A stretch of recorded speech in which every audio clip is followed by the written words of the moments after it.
전 고창군 의원 일가족이 왕버들 숲으로 이름난 농촌 마을에 태양광 발전소를 추진하면서 주민들과 갈등을 겪고 있습니다. 한 두부 공장이 비위생적인 환경으로 여러 차례 적발됐습니다. 하지만 전혀 달라진 게 없는 상태에서 두부를 만들어 곳곳에 팔아넘긴 것으로 드러났습니다. 지난달 한국GM이 군산공장 폐쇄 방침을 발표한 뒤 20곳이 넘는 협력업체가 줄줄이 문을 닫은 것으로 나타났습니다. 상습적인 성폭력 파문에 휩싸인 전주대 박병두 교수에 대해 파면 요구가 쏟아지고 있지만 박 교수는 여전히 입을 닫고 있습니다. 여러분 안녕하십니까? JTV 8시 뉴스입니다. 전 고창 군 의원 일가족이 농촌마을 인근에 태양광 발전소 건립을 추진하면서 주민들의 반발을 사고 있습니다. 지난해 이미 1차 허가를 받은 뒤 바로 옆에 추진한 2차 허가는 최근 불허 결정이 났지만 이 갈등이 커지고 있습니다. 보도에 정원익 기자입니다. 고창군 성송면 삼태마을입니다. 아름다운 숲 전국대회에서 대상을 받은 전북 기념물로 천연기념물 심사 중인 왕버들 숲이 자리 잡고 있습니다. 정부의 마을 가꾸기 사업에도 선정돼 5억 원의 지원금으로 이달부터 버들숲 주변에 올레길을 만들 예정입니다. 그런데 지난해 전 고창 군의원 일가족이 주민들과 협의 없이 바로 옆에 400kW급 태양광 발전소 허가를 받자 주민들이 반발하고 있습니다. 한 가지라도 만약 와서 주민들한테 얘기를 하거나 설명을 했으면 저희가 미리 얘기했을 것인데 사업자도 마찬가지고 전혀 그런 게 없으니까 뒤통수 맞는 거랑 똑같죠. 올해는 1차 부지 옆에 600kW급 2차 발전소를 추진했지만 최근 불허 처분을 받았습니다. 주민들은 안도하면서도 1차 발전소 허가도 취소해야 한다고 주장하고 있습니다. 고창군 기준에 따르면 발전소 부지 100m 안에 5가구 이상이 있으면 불허 처분을 해야 하는데 허가가 났다는 겁니다. 주위에 7가구가 있는데 2가구만 넣고 해갖고 5가구 나머지 있는 것은 떼어불고 그렇게 해갖고 이렇게 허가를 내주셨더라고요. 고창군은 절차대로 했다며 취소는 어렵다는 입장입니다. 저희가 충분히 검토를 해서 저희 절차대로 다 진행을 했거든요. 절차에서 심의까지 가가지고 심의해서 허가가 났기 때문에. 전 군의원은 2차 발전소 불허 처분에 대해 고창군에 행정소송을 하겠다고 밝혀 당분간 갈등은 계속될 것으로 보입니다. JTB 뉴스 정원익입니다. 군산의 한 두부 공장이 비위생적인 제조 환경 때문에 3차례나 적발됐습니다.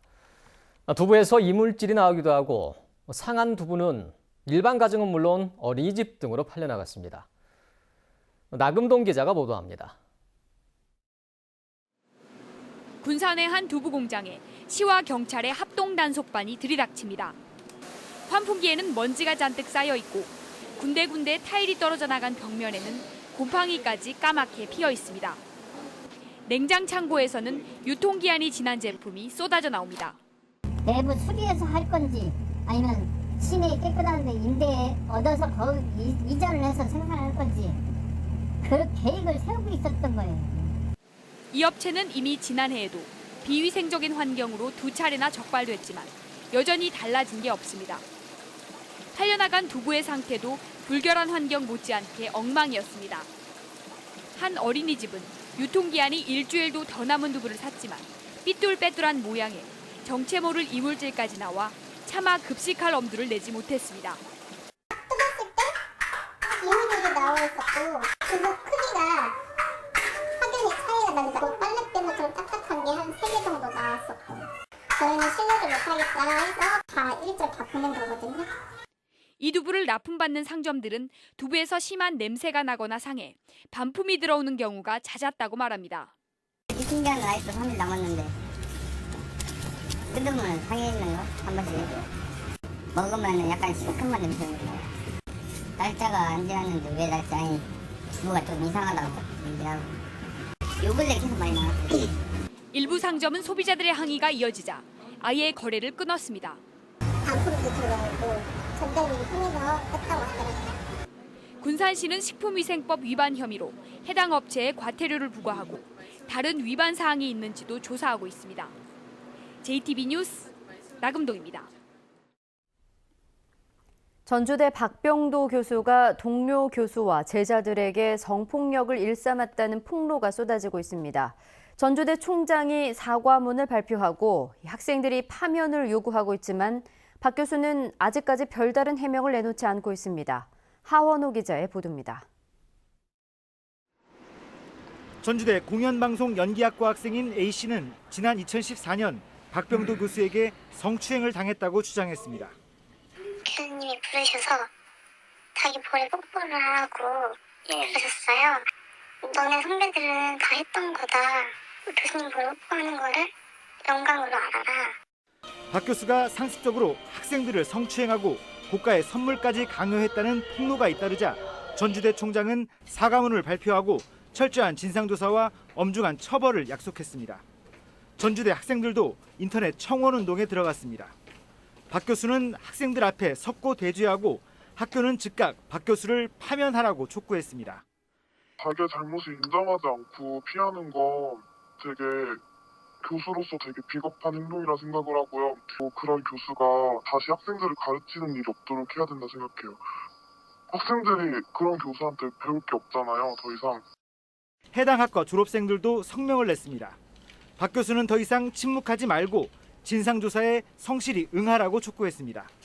하지만 박 교수는 여전히 묵묵부답입니다. 병원에 입원 중인 박 교수는 취재진에게 보낸 문자 메시지에서 약물 투여 등으로 정신이 몹시 지쳐있고 마음도 정리되지 않았다며 어떠한 해명도 내놓지 않았습니다.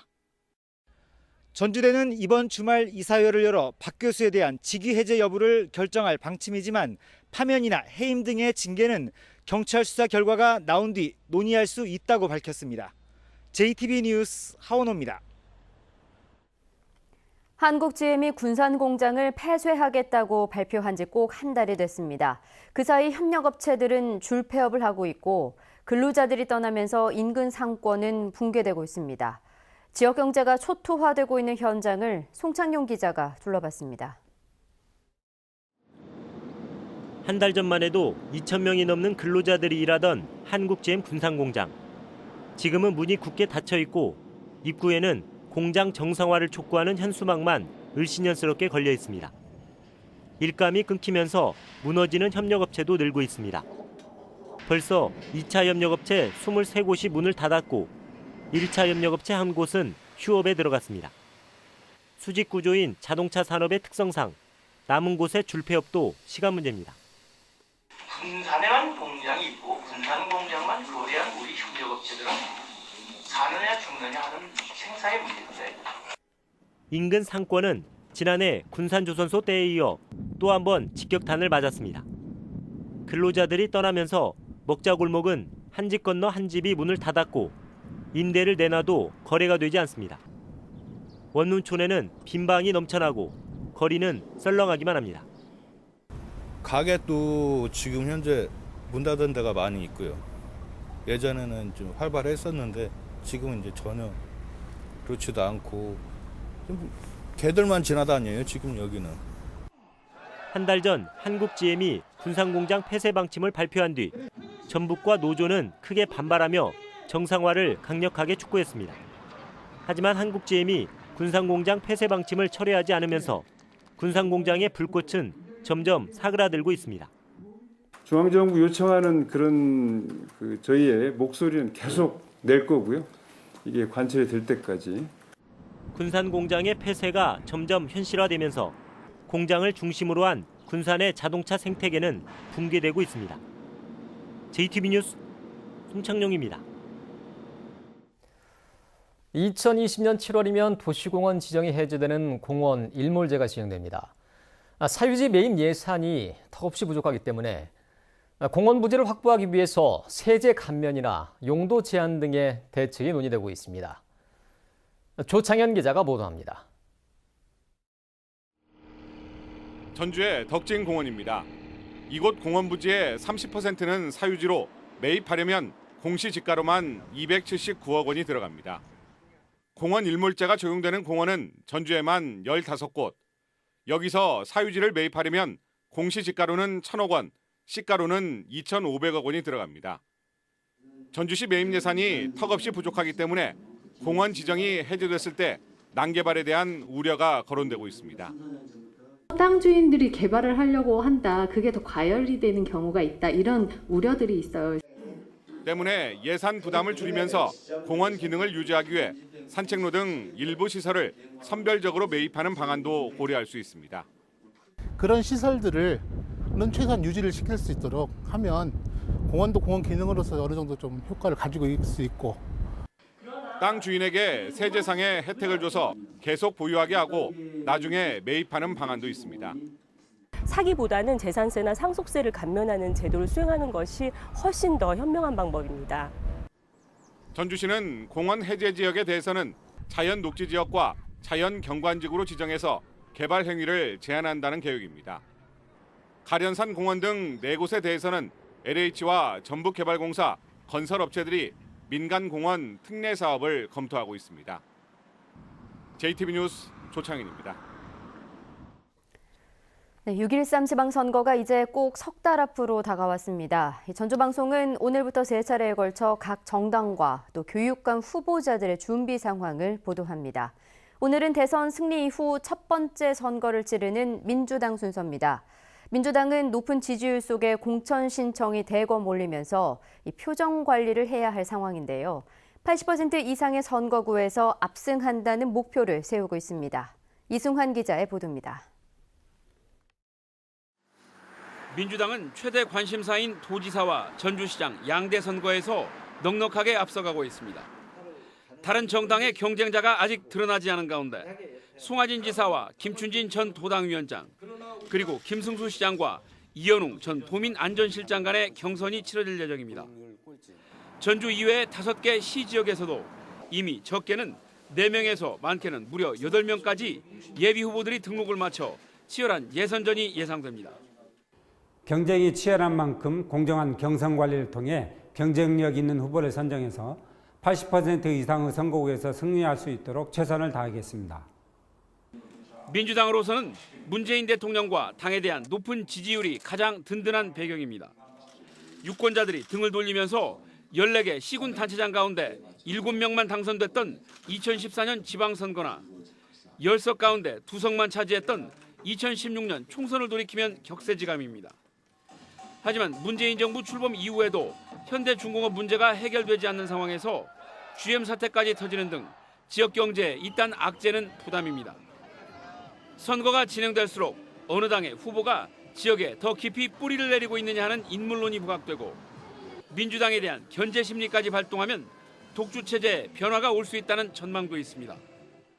실제적으로 본선에 다가오고 또 본선에 들어가면 또 민주당에 대한 견제 심리가 작동해서 또 지역에 따라서는 민주당과 치열한 경쟁을 벌일 수 있는 지역들도 존재한다고 판단됩니다. 지난 2번의 선거에서 심하게 체면을 구겼던 민주당이 기호 1번을 구해받는 이번 선거에서는 단단히 명예회복을 벼르고 있습니다. JTB 뉴스 이승환입니다. 전라북도 의회 도정질문에서 전주 국민체육센터에 대한 도비 지원 문제를 놓고 설전이 벌어졌습니다. 전라북도 의회 이두영 의원은 송하진 도지사가 전주시장 시절 국민체육센터 건립 예산으로 도비 20억 원을 편성했지만 추후 김승수 시장이 신청하자 응하지 않은 건 두 사람의 정치적 불화 때문이 아니냐고 따져 물었습니다. 송하진 지사는 시장 시절 도비를 편성한 것은 사실이지만 도에서 특정 시군의 국민체육센터 예산을 지원한 적이 없어 형평성 차원에서 지원하지 않았을 뿐이라고 답변했습니다.